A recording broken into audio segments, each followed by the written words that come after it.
día hermoso. Hablaba con mi esposa esta mañana y ella pues ahí quitando nieve.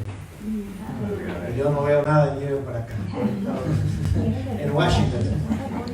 Así que el hijo no estaba en casa, pues trabaja muy temprano en la mañana, así que le tocó ella y nevó durante toda la noche, así que había unas 5 pulgadas de nieve. Y le tocó a ella pues ir allá a quitar la nieve. Y yo venía manejando por el Turnpike y dice, bueno, aquí no veo nada de nieve. Así que gracias a Dios por el buen clima que hemos tenido. Sin embargo, para muchas personas hoy día es un día negativo, porque es viernes 13. ¿Sí o no? Para muchas personas supersticiosas, pues es un día que no tiene buenas connotaciones, es un día negativo, pero eso es simplemente una superstición. No tenemos que creer en esas cosas, no tiene ningún valor. Y es una tradición muy antigua, digamos, en el mundo hispano es el martes 13. Pero en el mundo americano o en inglés es el viernes 13. Así que no sé por qué cambiar los días, pero mantienen el mismo día. 13. Ahora, el 13 es un número importante, no olvide, el 13 es el número del enemigo. Si usted va a la Biblia, la generación 13, ¿cuál fue? La tercera parte. Nimrod. Por eso es que es un número tan importante en las sociedades secretas, es Nimrod. De Adán hay 13 generaciones y usted va entonces hasta Nimrod. La palabra Nimrod, ¿qué significa? Rebelde. Rebelde. El primer gran rebelde del planeta Tierra. Así que por eso que ese número 13 es tan importante en estas órdenes secretas y demás, porque tiene una connotación del primer gran rebelde que quiso establecer un orden mundial, el primer orden mundial del mundo que quiso establecer sin Dios. Pero Dios tuvo que ponerle fin a su proyecto. Y gracias a Dios por eso. No lo logró, estuvo cerca, pero no lo pudo lograr. Y el viernes 13 pues viene obviamente también de la historia. Dice que el 13 de octubre, en un viernes del año 1307, la orden de los caballeros templarios fue abolida. Y no olvide que los caballeros templarios fueron establecidos para acompañar a aquellos que hicieron las cruzadas a Jerusalén. El objetivo del sistema papal era captivar a Jerusalén y hacerla la capital de su imperio o de su reino. Así que hubo 8 cruzadas, aún de niños hubo cruzadas, y se crearon dos órdenes. Primero fue la orden de los hospitalarios, eran quienes alimentaban y hospedaban a los peregrinos que iban hacia Jerusalén con el objetivo de conquistar a Jerusalén. Y la segunda orden era la orden templario, era una mezcla de sacerdote con soldado, una mezcla de ambas cosas. Eran sacerdotes, se encargaban del aspecto espiritual de los peregrinos, pero también eran soldados, eran quienes cuidaban y protegían a los peregrinos. Y el Papa les prometió 4 cosas. Lo primero que le prometió es: no van a pagar impuestos. Lo segundo, no van a pagar diezmo. Lo tercero es que cuando ustedes regresen van a recibir títulos de nobles. Y lo cuarto es que todos sus pecados están perdonados. Así que si ustedes logran conquistar a Jerusalén, estas 4 cosas van a ser ustedes. Sabemos que las cruzadas no tuvieron éxito. Así que cuando los caballeros templarios regresaron a Europa, del Medio Oriente, de Jerusalén, ahora pidieron que se les diese lo que se les había prometido. El Papa dijo: no, ustedes no cumplieron su misión. Así que olvídense del trato. Ustedes no hicieron su parte, yo no tengo que cumplir la mía tampoco. Es más, los abolió.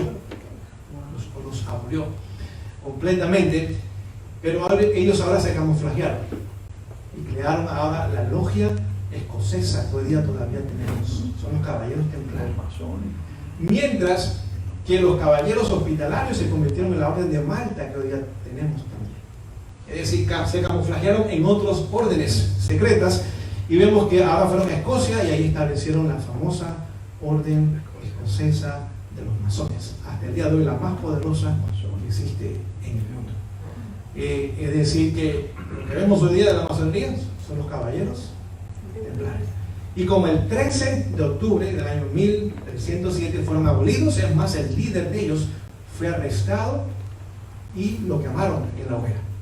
Pues ahora ellos pusieron que era un día malo en la historia, el día 13, que era un viernes, cuando la orden fue abolida y su líder arrestado torturado y quemado en la hoguera. Así que por eso tenemos la famosa tradición de que viernes 3. Ahora no sé la historia del martes 13, pero sabemos que el 13 ya sabemos también la historia.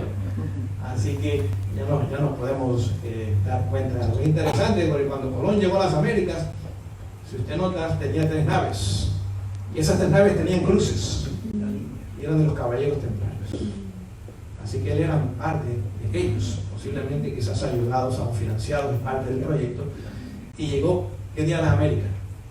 12 de octubre, para celebrar el 13 de octubre en la nueva tierra dedicada a ellos. Así que hay mucha historia. Tenemos que conocer y entender para podernos darnos cuenta de lo que está sucediendo. También el 13 de diciembre es un día importante aquí en la Florida. Y sé que ustedes ya se olvidaron de eso. Desde el año 2000 hubieron elecciones en los Estados Unidos. Y las elecciones quedaron en el aire. Pero el viernes 13, la Corte Suprema decidió que Bush sería el nuevo presidente. Y ese día, pues, la Corte Suprema dijo, no detengan la cuenta de los votos en la Florida. Si estaban contando los votos todavía, bueno, estos son buenos, estos no son buenos. Ahora dijeron, detengan la cuenta de los votos en la Florida y declararon al candidato, en aquel entonces candidato Bush, como el futuro presidente de la nación. Y es interesante porque su hermano, que era gobernador del estado de ese entonces, él y su esposa habían ido el día anterior, el día 12, a México. Su esposa es mexicana. Y el día 12 en México se celebra el día de Guadalupe. Y ellos oraron para que Guadalupe le diera la elección a su hermano. Y él lo tomó así. Por eso el presidente Bush fue el presidente más procatólico que hemos tenido en esta nación. No es por casualidad. Exactamente. Es decir, el que más entregó el país hasta el día de hoy fue ese presidente, porque él pensó realmente. Yo creo que sinceramente pensó que realmente Guadalupe había intervenido y al día siguiente la Corte Suprema fallara a favor de él y lo declarara el ganador de las elecciones y ahora se convirtiera en el futuro presidente. Bueno, no vamos a hacer más historia en esta noche, pero aprovechamos la historia para que usted tenga una idea y puedan entender algunos detalles y conceptos que posiblemente usted los puede unir con la palabra de Dios y se da cuenta que realmente estamos viviendo en una gran controversia. ¿Sí o no? Nada pasa en el vacío, iglesia. Todo lo que pasa, o hay un lado o hay otro lado. O Dios lo hace o el enemigo lo hace. Y ahora lo que el enemigo hace es porque Dios se lo permite, porque realmente está en control de ambos lados. Pero el Señor, gracias a Él, dio a su Hijo para que todo aquel que quede en Él no se pierda, tenga vida eterna. Les puedo garantizar con toda certeza en esta noche que pronto esta controversia va a terminar. Y sé quién es el ganador ya. No porque sea profeta, pero la palabra nos dice al final del libro quién va a ganar esta gran controversia. Y si usted y yo nos unimos a él, es imposible la derrota. Solo a través de él y en él alcanzaremos y mantendremos la victoria. Pues vamos a abrir nuestras Biblias al libro de Mateo, el Evangelio según Mateo, capítulo 7. Y ahí encontramos en este Evangelio el sermón de Jesús, el sermón más maravilloso que alguna vez se ha predicado. Mateo 5, 6 y 7, todos estos 3 capítulos incluye el sermón de Jesús, o el sermón del monte, como también se le conoce. Mateo 7, vamos a comenzar a leer en el versículo 24, dice así. Mateo 7, 24. Cualquiera pues que oye estas mis palabras y las hace, le compararé a un hombre prudente que edificó su casa sobre la roca. Y descendió lluvia, y vinieron ríos, y soplaron vientos, y golpearon contra aquella casa, y no cayó, porque estaba fundada sobre la roca. Y todo aquel que oye estas mis palabras y no las hace, será semejante al hombre insensato que edificó su casa sobre la arena. Y descendió lluvia, y vinieron ríos, y soplaron vientos, y dieron con ímpetu contra aquella casa, y cayó, y fue grande su ruina. Del monte. Y vemos que cuando Jesús termina su sermón, ahora pone el ejemplo de dos hombres que tenían mucho en común. Estos hombres ambos querían edificar una casa. Ambos lograron edificar su casa. La diferencia es que uno edificó sobre la roca y otro edificó sobre la arena. Y la diferencia que después sigue es que como resultado de esta obra, vemos que ambos hombres establecieron su hogar o su familia en respectivos lugares. Pero llegó el momento donde ahora vinieron tormentas, vientos, aguas, huracanes, podríamos decir en el lenguaje de la Florida. Y cuando llegaron estos huracanes, ahora se comprobó cuál de los dos había tomado la mejor decisión. Aquel que construyó sobre la arena dice que grande fue su ruina. No tan solo cayó, sino que ¿cómo quedó? En ruina. Mientras que el hombre que construyó sobre la roca, me imagino que el trabajo fue más arduo, tomó más tiempo. Aquella casa, a pesar de que la tormenta llegó, no cayó. Estaba fundada sobre la roca. Mi pregunta en esta noche para reflexionar es la siguiente. Terminando el año 2019, ¿sobre qué fundamento estamos construyendo? Porque hay dos opciones nada más. Y note que el mensaje de Jesús a través de estos hombres es que ambos estaban construyendo su casa. Segunda pregunta. ¿Qué dos instituciones Dios estableció desde el principio? Un poquito más alto para que quede grabado. Muy bien. Respuesta correcta en el orden equivocado. No sé si me explico. Primero fue el matrimonio, horas más tarde fue el sábado. Es más, en Mateo capítulo 2, versículos 27 y 28 dice que Jesús nos dio el sábado porque era para el hombre. Es decir, que si no hubiera habido una familia, un matrimonio, no tenía sentido el sábado. Tenía que haber una institución familiar para que entonces el sábado fuese dado al ser humano. No fue para los animales, no fue para las plantas, fue para el ser humano. Por lo tanto, la institución del matrimonio, porque fue un matrimonio, fue la que preparó el camino para que se estableciese la segunda institución que fue el sábado. Es más, si usted leemos el cuarto mandamiento, encontramos que era para la familia. Dice, ni tú, ni tu hijo, ni tu hija. Así que tiene que haber un matrimonio, y ese matrimonio que iba a tener hijos e hijas, correcto, para que ahora hubiese razón de la observancia del sábado. En esta noche mi reflexión tiene que ver mayormente con nuestros hogares al terminar el año. 18 días y concluye el año. ¿Qué experiencia hemos tenido como familias, como hogar en nuestras casas? ¿Dónde se está estableciendo el fundamento sobre el cual vamos a edificar nuestros hogares? Porque tan solo hay dos opciones. Y vemos que el sábado, como la familia, no fue dado para solucionar la tragedia del pecado, porque fueron dados antes del pecado. Para solucionar la tragedia del pecado, Dios estableció el plan de salvación. Es más, aún el plan de salvación restaura tanto la familia como el sábado, porque ambas instituciones han sido severamente atacadas por Satanás. ¿Sí o no? Así que el plan de salvación levanta al ser humano en su condición caída, pero restaura lo que el Señor estableció al comienzo de la historia humana. Ahora les pregunto, ¿habrá familias y sábados en la eternidad? Claro que sí. Isaías claramente lo dice, y el sábado forma parte de la ley moral, lo cual es el carácter de Dios, lo cual no hay cambio ni sombra de mudanza en él. Así que por la eternidad tendremos hogares, y cada sábado dice que irá toda carne delante de Jehová. En el libro de Isaías capítulo 66. Es más, cuando Dios estableció la familia, la estableció con un plan muy sencillo para la familia. Dios simplemente no creó un hombre o una mujer y le dijo, bueno, ustedes únanse y hagan lo que ustedes quieren y que les vaya bien. Dios estableció una agenda para la familia. Pregunto yo, ¿les dio una dieta? Génesis 1:29, ¿sí o no? Ya poco contestan, me imagino por qué. Pregunto yo, ¿estableció un lugar para la familia residir en el campo? ¿Sí o no?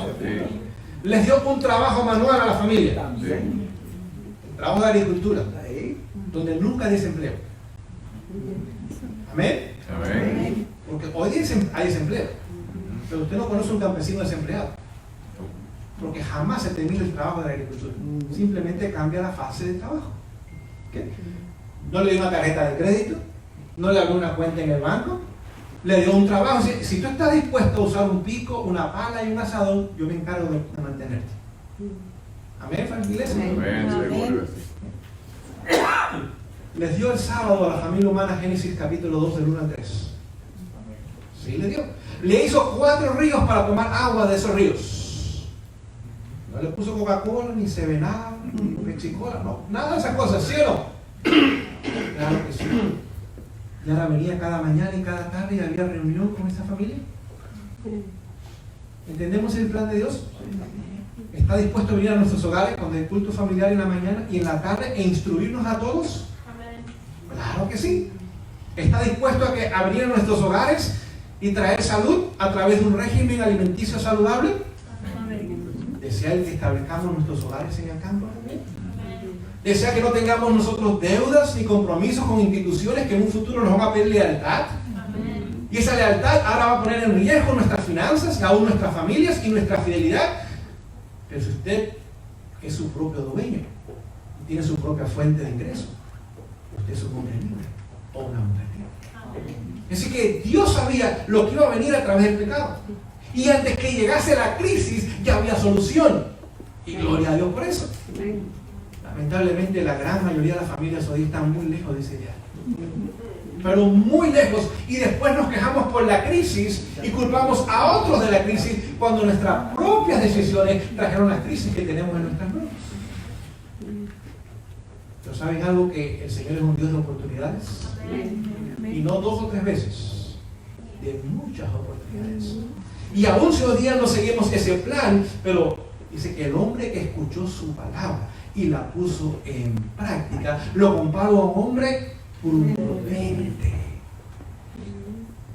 ¿Cuál fue la diferencia del hombre insensato? Escuchó sus palabras, pero no las puso en práctica. ¿Sabios o insensatos? Ambos recibieron la misma información, escucharon el mismo mensaje, pero uno de los dos estuvo dispuesto a implementar todo lo que Dios había dicho. Vino la tempestad, permaneció en su lugar.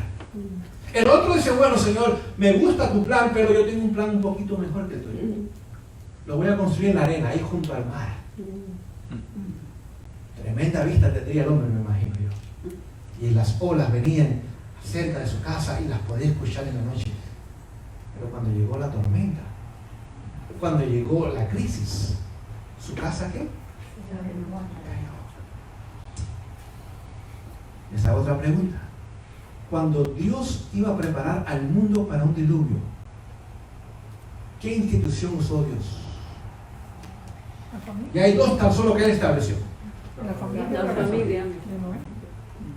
familia de Noé. Vamos a leer. Vamos al libro de Hebreos, capítulo 11. Libro de Hebreos, capítulo 11. Ustedes conocen el versículo, pero me gusta que mejor leamos, no simplemente que escuchemos el versículo. Hebreos, capítulo 11. Verso 7. Dice, por fe, Noé, siendo advertido por Dios de cosas que aún no se veían, con temor preparó el arca. ¿En qué?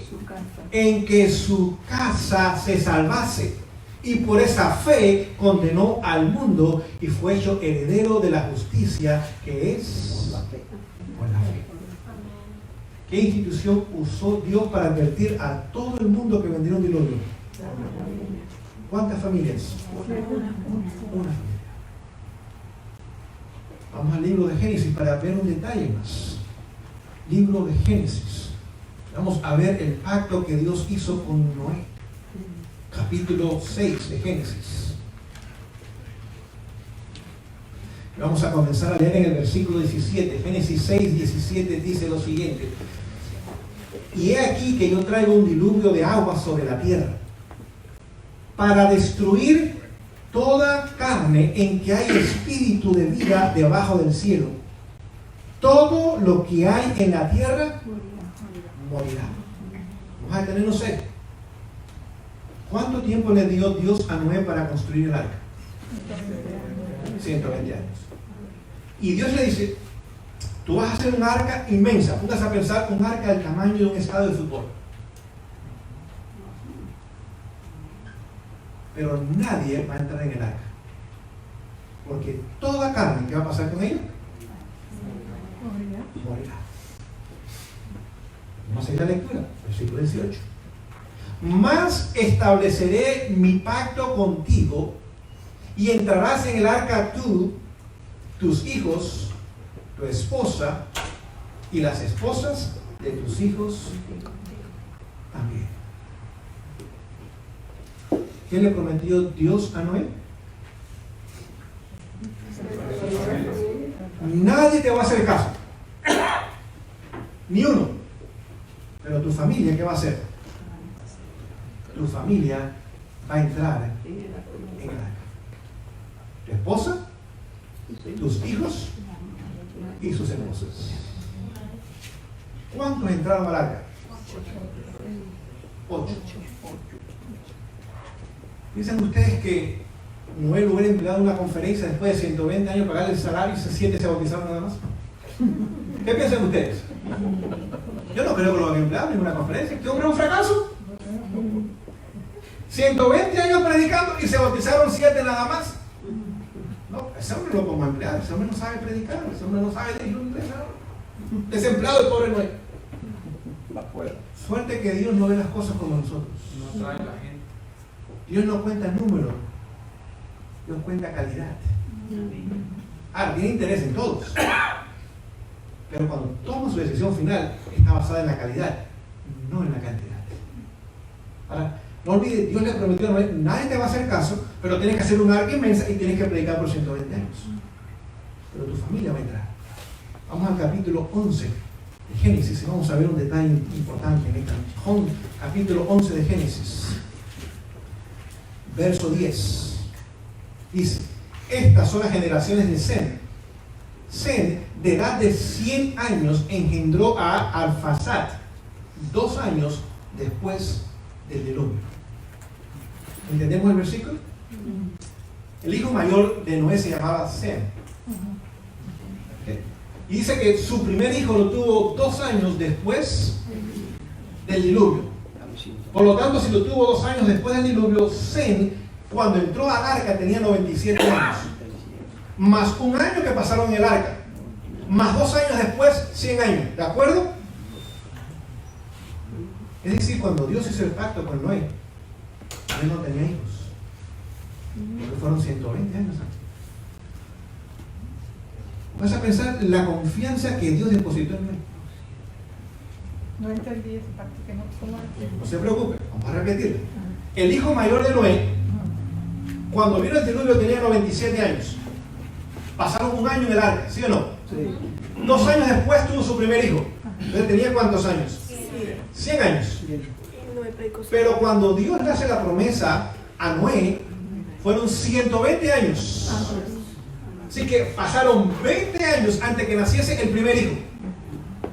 Pero Dios le prometió a Noé que tus hijos y sus esposas, cuando no existían, No existía todavía.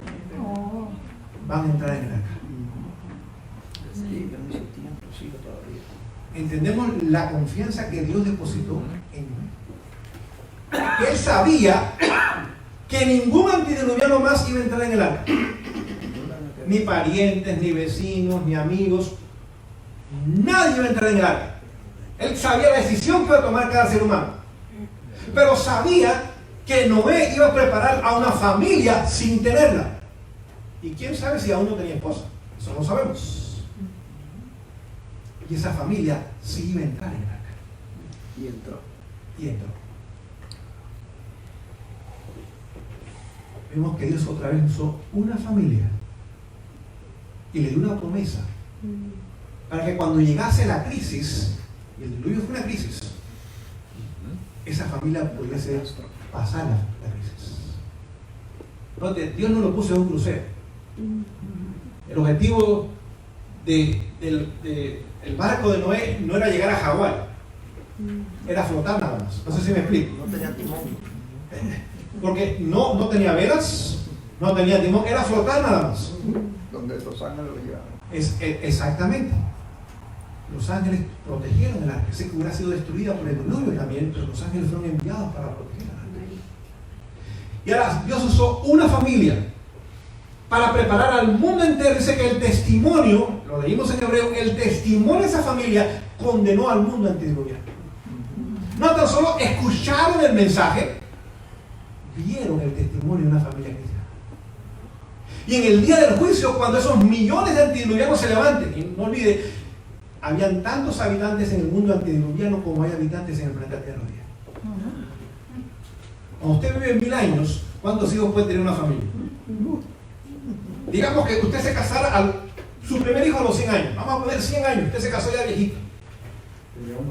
Y por 500 años tuviera hijos, hasta los 600 años, y todavía le quedan 300 años más. Y tuviera un hijo cada 5 años.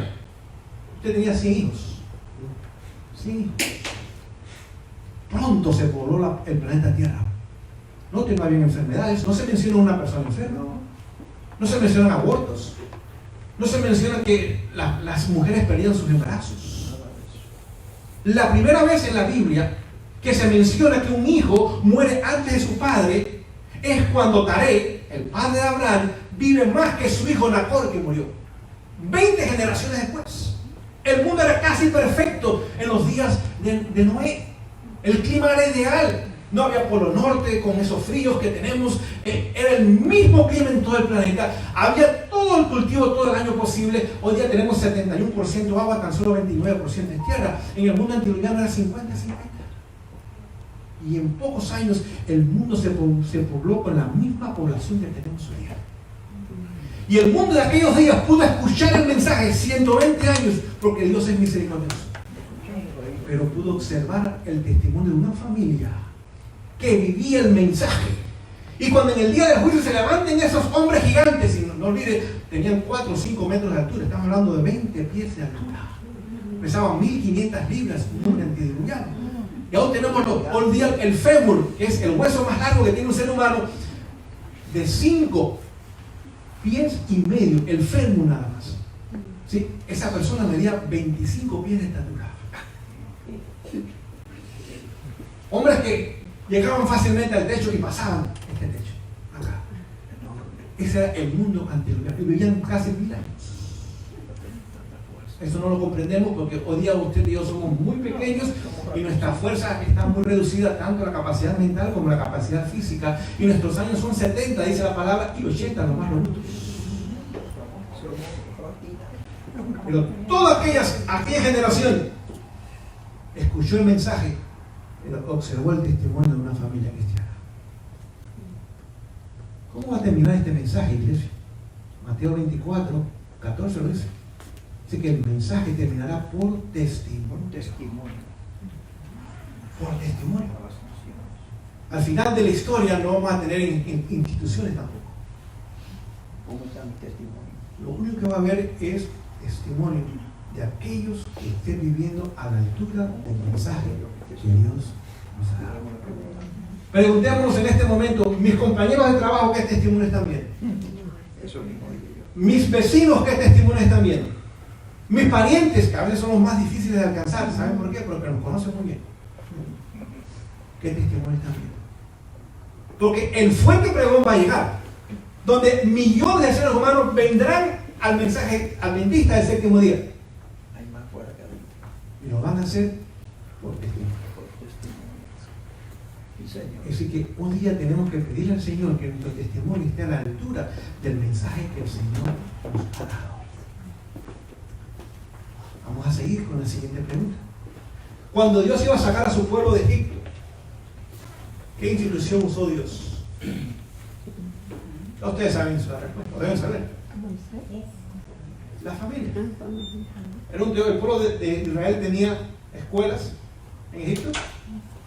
No, eran esclavos.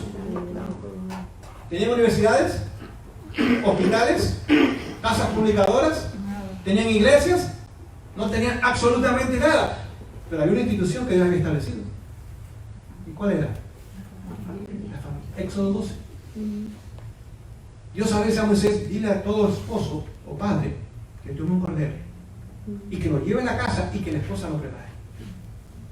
Y yo voy a usar las familias, a ver, no hay otra institución, yo voy a usar las familias para hacer que un pueblo esclavo logre ahora su libertad. En aquellos años, Egipto era el imperio del mundo. Ejército poderoso, numeroso y bien armado.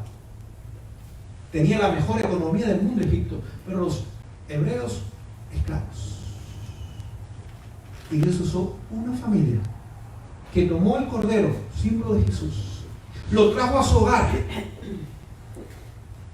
y puso la sangre de ese cordero sobre la puerta de la casa. Y esos esclavos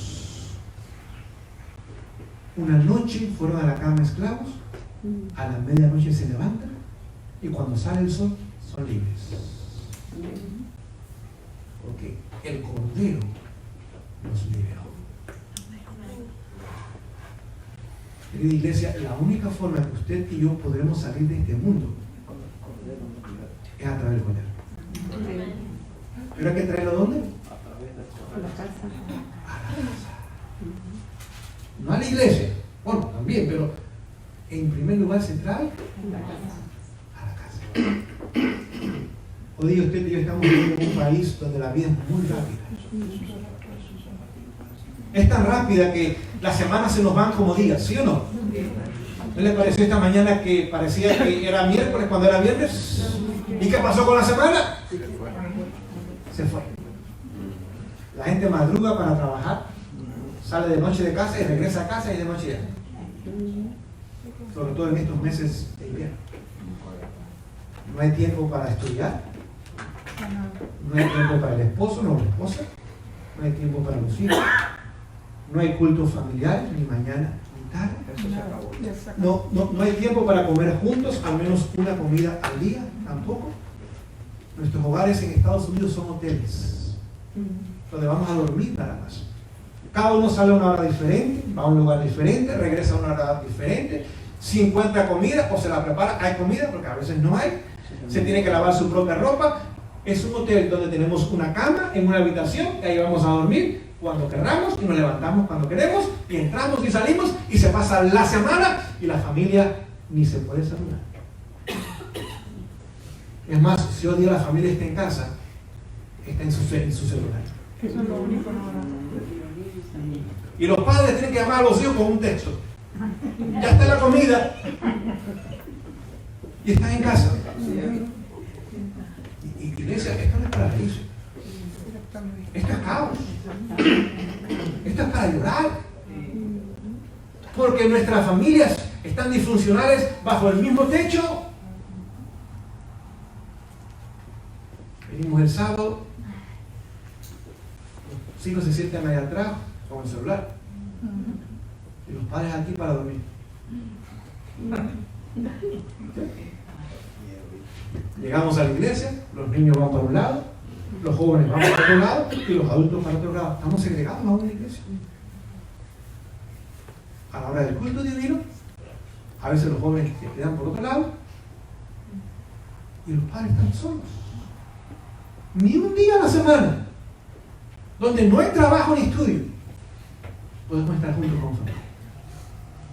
Es más, uno sale en su carro, sale una hora, otro sale en otro carro, a otra hora, quizás uno va a la iglesia, otro va a la otra iglesia, o si van a la misma iglesia, llegan a diferentes horas.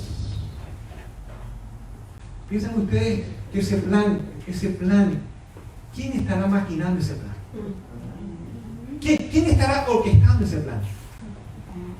Les pregunto, si usted y yo reconocemos que el enemigo está detrás de ese plan, ¿Qué vamos a hacer para cambiar?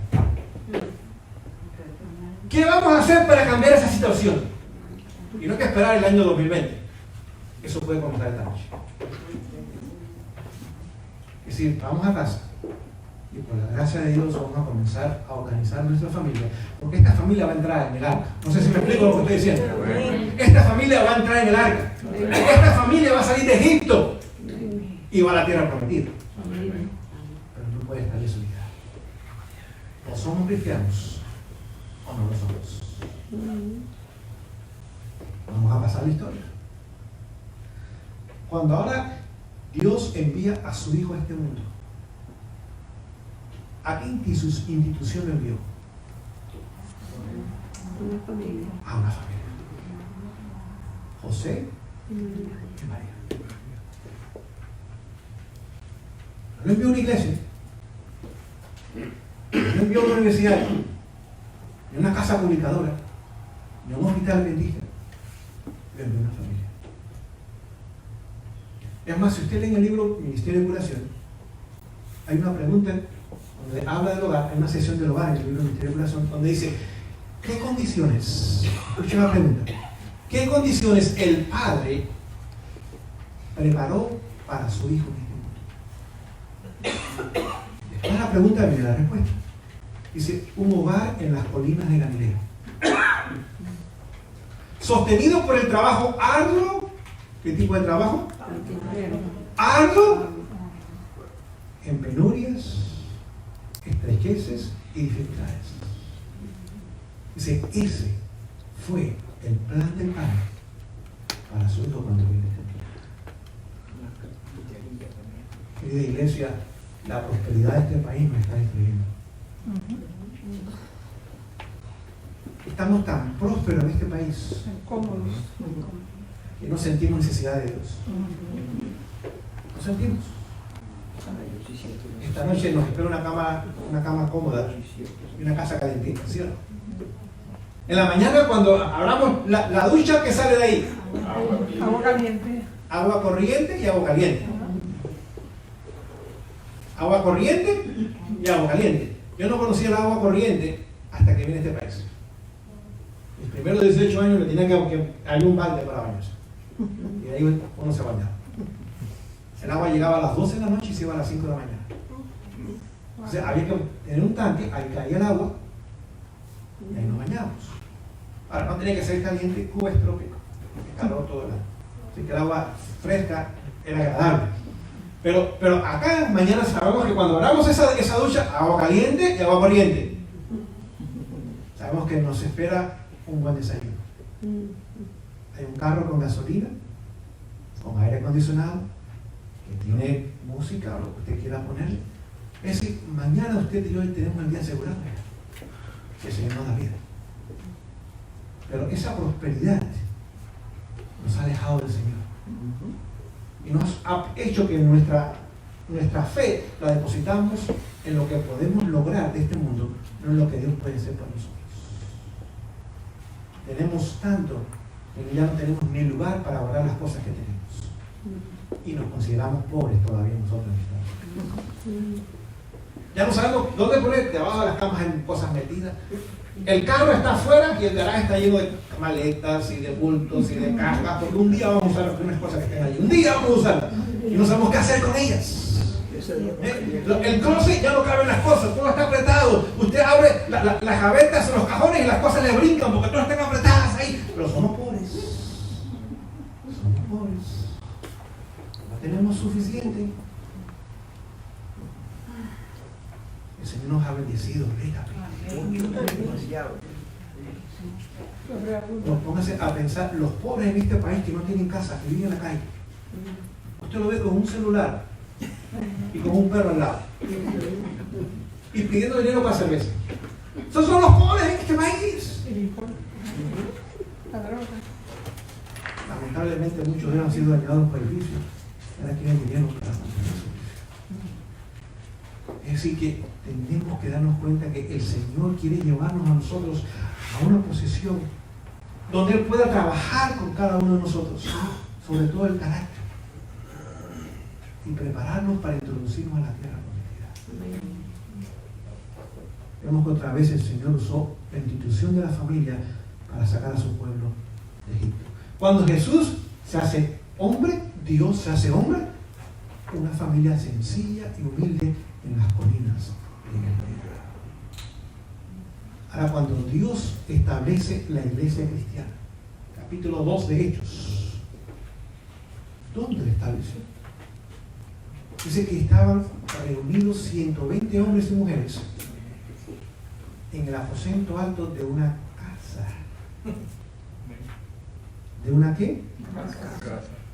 Casa. Otra vez. Usó la misma institución, la familia, para establecer la iglesia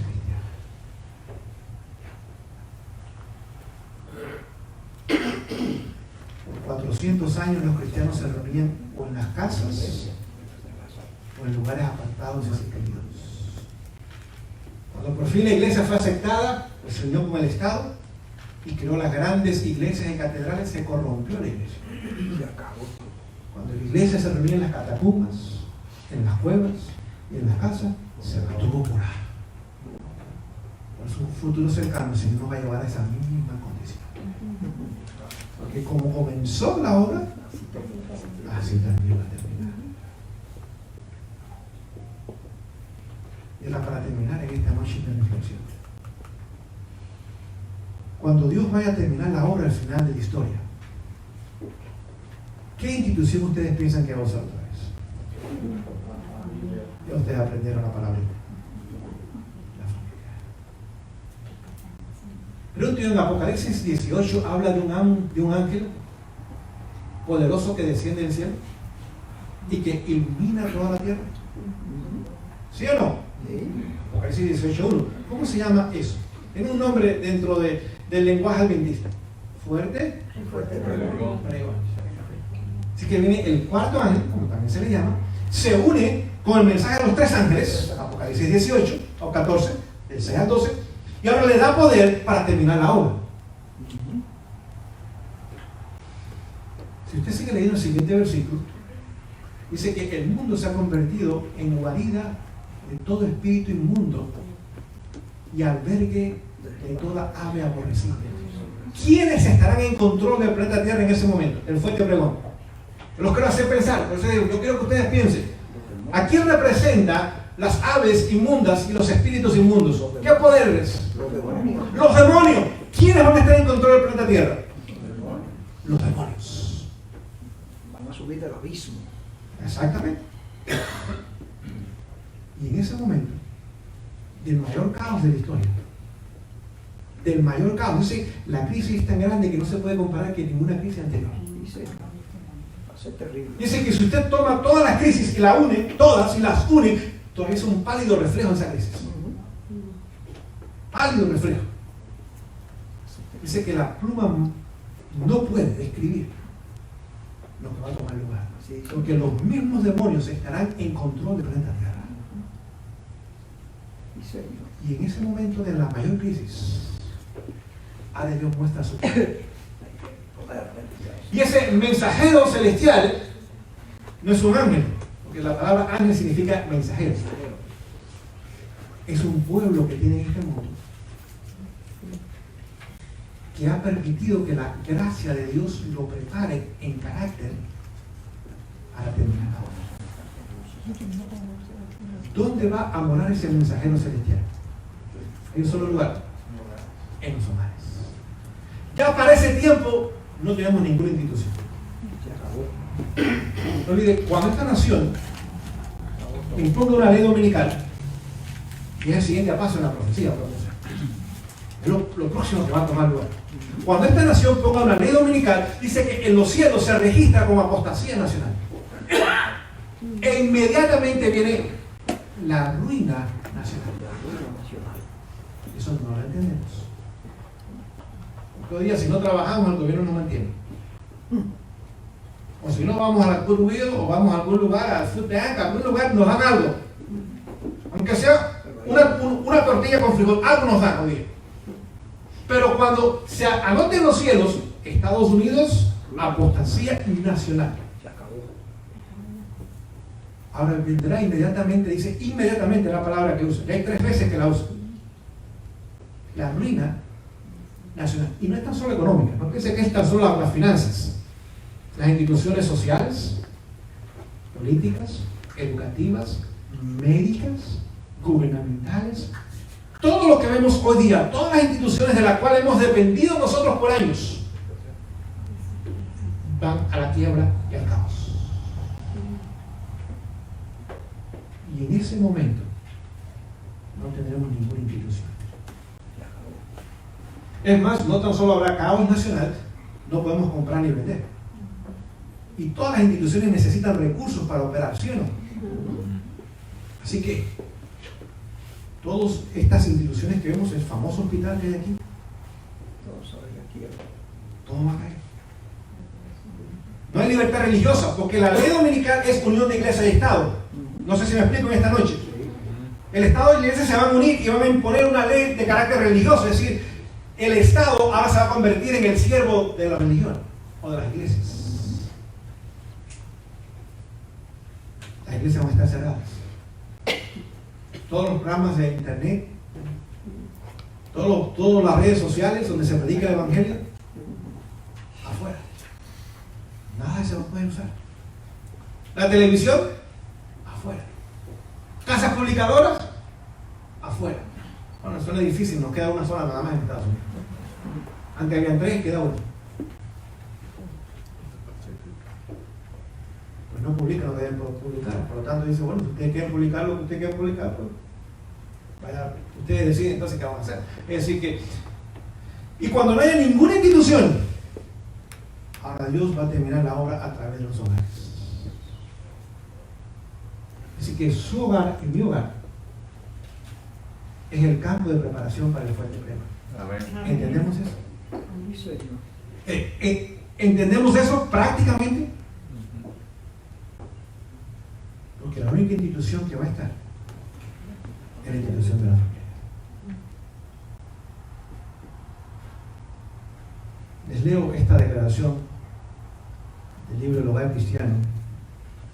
Dice lo siguiente, página 309, dice: cuando Dios declaró que todo era bueno en gran manera, se refiere a la creación, entonces tuvieron su origen 2 instituciones gemelas para la gloria de Dios en beneficio de la humanidad: el matrimonio y el sábado. 2 instituciones ¿de qué tipo? Gemelas, el mismo origen y el mismo día de origen. ¿Para gloria de quién? ¿En beneficio de quiénes? De la humanidad.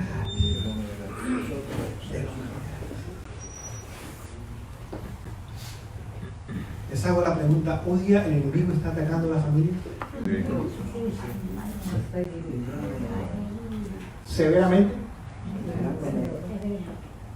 ¿Hoy día el índice de divorcio en la iglesia es tan alto como en el mundo? Sí. Sí. Es decir, el ataque que estamos viendo contra la familia hoy día, sobre todo en los últimos 8 años, cuando se promulgó ahora la famosa ley de que aprueba el matrimonio de personas del mismo sexo, o la agenda homosexual.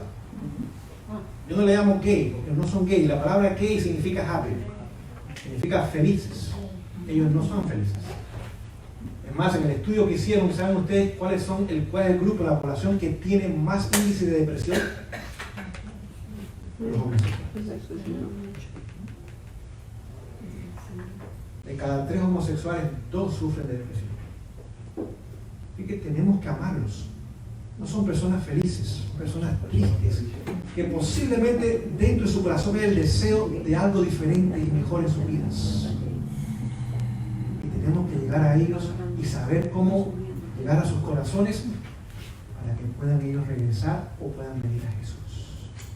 No tan solo descubrieron eso, en Estados Unidos el 38% de los homosexuales ha pensado en suicidarse. 40% en Inglaterra, 42% en Alemania. Por eso no son gay, porque no son felices. Quieren usar esa palabra, pero no se aplica a ellos. Y vemos que hoy día cuando Satanás ahora introduce ese tipo de estilo de vida y después lo legaliza, nos está viendo o nos debe ayudar a entender que estamos viendo los últimos ataques contra la institución de la familia. ¿Sí o no? Y deben decirle, no hemos visto nada todavía.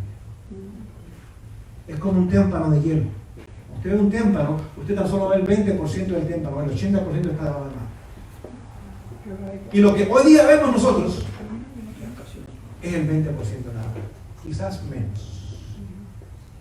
Llegará el momento en la historia humana que la inmoralidad será tan generalizada en todas sus formas que usted y yo, aun si describimos esas escenas, no vamos a poder describir completamente. Jesús dice, como en los días de Sodoma y Lot, serán los días antes que yo regrese. Y si usted lee en Génesis 19, está la historia de Sodoma, dice que desde el menor hasta el mayor rodearon la casa de Lot. Completo. Desde los niños, que le están enseñando en la escuela hoy día a los niños. ¿Usted entiende lo que estamos hablando en esta noche? Hasta los viejos estaban listos para la inmoralidad. No solo eran homosexuales, eran bisexuales porque Lot les ofreció sus hijas. Él sabía que pateaban con las dos manos. No sé si me explico en esta noche. Dice, deja ver si quizás esta noche, para que no lastimen a estos pobres hombres, todavía no sabe quién era. Le voy a dar a mis hijas. Si no, esta noche no queremos mujer, esta noche queremos hombre. Todos los habitantes estaban allí congregados. Y eso usted y yo lo vamos a ver. Desde la Casa Blanca hasta el pueblito más pequeño de esta nación y de todas las naciones. Desde México hasta Argentina, Europa, Asia y África, veremos como los días de Lot. Todavía no hemos visto nada, este es el comienzo, nada más. ¿Qué pasó cuando este movimiento homosexual tocó a la puerta del remanente en Sodoma? Porque Lot era el remanente, ¿sí o no? Cuando eso pasó, Dios dijo, se acabó esto, ya no hay más. Yo dije, ese movimiento está tocando la puerta de la iglesia adventista. Ya tocó hace rato. California. En muchos lugares se le ha abierto la puerta. En California, iglesia homosexual. Es decir, querida iglesia, por favor, entendamos el momento en el cual estamos viviendo. Porque el ataque hoy día masivo contra la familia que vemos hoy día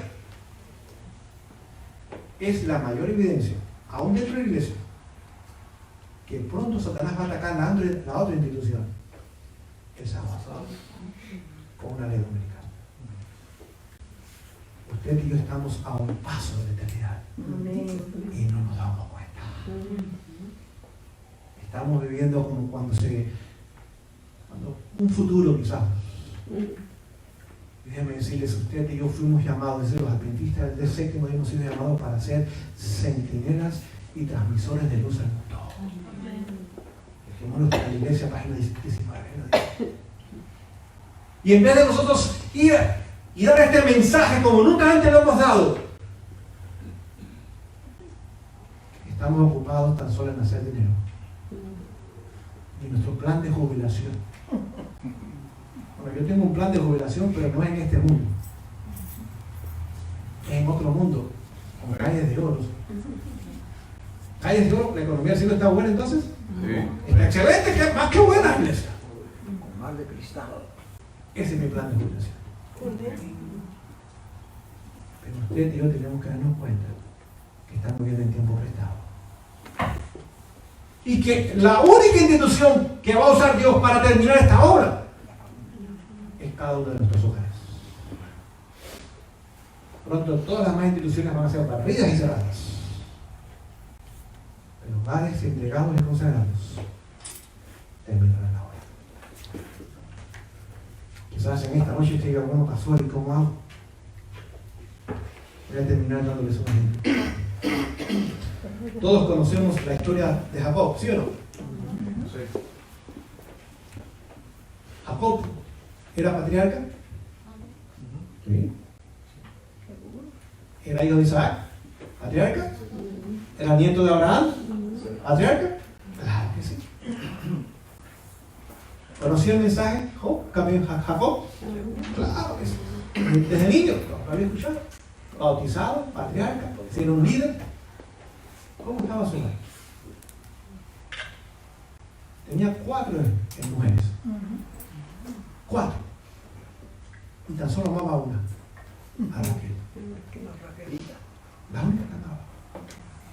Y Raquel, la mujer que la amaba, profesaba ser cristiana, pero adoraba ídolos.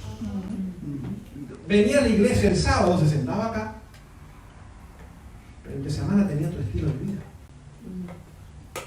Robaba a su padre, mentía a su padre y a su esposo. Y esa era la esposa amada del patriarca.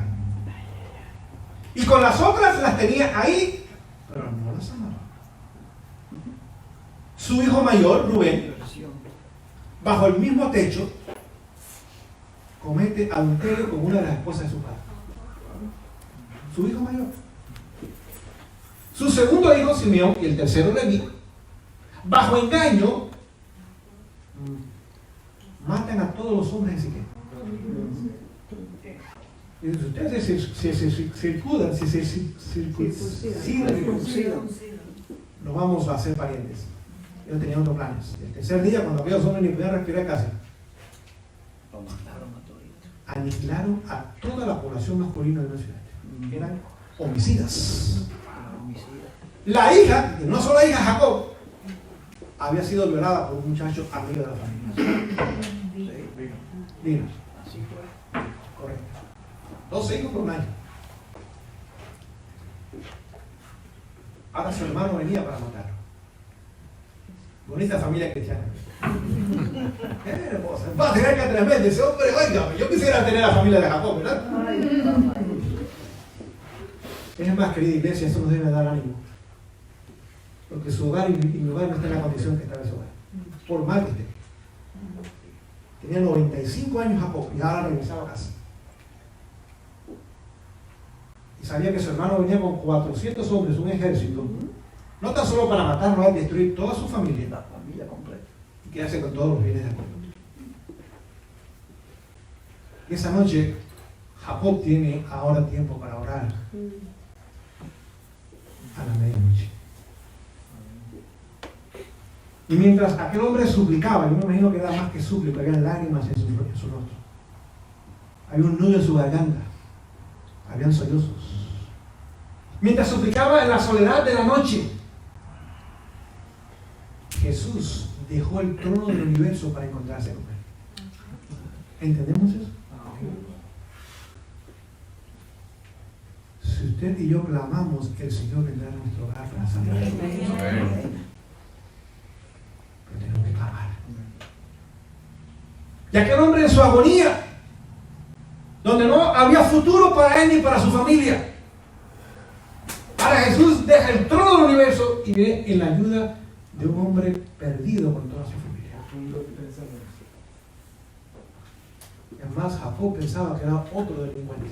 Okay. Él había sido un buen mentiroso y delincuente. Le había robado parte de lo que tenía a su suegro a través de trucos. Era deshonesto en sus transacciones, aún con su familia. Y ahora comienza a luchar con aquel hombre, pero se da cuenta que aquel hombre tiene una fuerza que jamás él puede vencer. Y en algún momento en su lucha se reconoce que está con Jesús. Él ya no lucha, ahora lo agarra. Lo abrazó. Dice: Señor, no te voy a soltar hasta que me bendigas.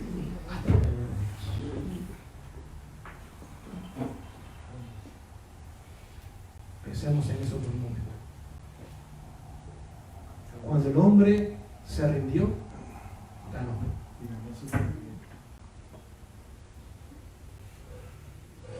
Y ahora comenzaba a amanecer y Jesús dice: mira, regreso a mí. Ese no, Señor. No te voy a soltar hasta que tú me digas. Lo agarró bien agarrado. Sí, y le dijo Jesús, Jacob, ya no eres Jacob. Ya no eres usurpador, ya no eres mentiroso. Ahora eres Israel, príncipe de Dios. Regresa. Yo tengo planes para tu familia. ¿Saben que Job aún así no lo quería soltar? Y tuvo que tocar el muslo de Job y quedó cojo. Quedó cojo. Y ahora cayó al piso, pero aquel hombre era feliz. Y cuando regresó a su campamento con su familia, desde lejos, este hombre está cogiendo. Este hombre camina diferente. Bueno, le voy a decir algo. Cuando usted tenga un encuentro con Jesús, usted va a caminar diferente. Su vida va a cambiar. Otros se van a dar cuenta que algo ha pasado. Que no es el mismo hombre o la misma mujer de antes. Algo ha pasado. Aún de lejos va a decir, oh, ahí viene un hombre o una mujer diferente. Pero llega a su familia y le cuenta la experiencia de la noche. En ese momento divisa que su hermano y su ejército vienen, pero la noche anterior un ángel había sido enviado a ese hombre. No lo toques. Si tú lo tocas, a ti te va a ir mal. Jacob no lo toques. Porque ese es el príncipe de Dios. Príncipe de Dios. ¿Recuerdan cuando el rey Balac quería maldecir a Israel? Israel no sabía lo que estaba pasando. Israel estaba completamente ignorante de que allá en la montaña había un rey con un falso profeta queriendo maldecir al pueblo 3 veces. ¿Lo pudo maldecir? No. Cuando usted y yo somos fieles al Señor, Satanás no nos puede tocar. Aunque quiera hacerlo, aunque quiera usar instrumentos humanos, si no, ese es príncipe, esa es princesa. Eso no lo puede tocar. Y ahora dice, esto puede leer mi padre que es profeta, es hermoso. Dice que cuando Esaú llega, y ahora Jacob sale al encuentro, él iba al frente, dice que lo ve cojear. Dice que cuando lo vio cojear, fue movido a misericordia. Sí, cuando la gente lo vea caminar diferente, van a ser movidas a misericordia. Dice, ¿cómo yo voy a matar a mi hermano que no puede caminar casi? Sería un acto de cobardía hacer eso. Se abrazaron y lloraron como niños. Me imagino que había mucho que hablar en medio de Dios. Mucho que disculpar y perdonar. Pero vemos que Jacob era un hombre diferente ahora. Cuando su hermano dice, bueno, te voy a acompañar, dice, no, hermano, ve delante. Yo tengo niños. Su hogar fue una prioridad ahora. Yo no puedo ir contigo, tú vas muy rápido, tú tienes soldados, gente entrenada y preparada. No, yo tengo niños, familia, que no pueden ir tan rápido conmigo. Pero nos encontramos en Canaán.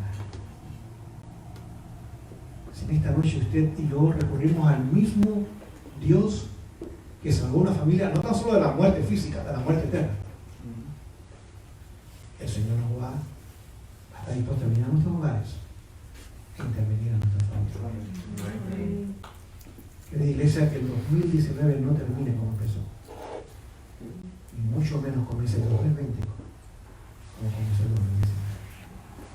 El año 2020 es el año de la victoria, de la unidad familiar, de la integración en Cristo y para Cristo.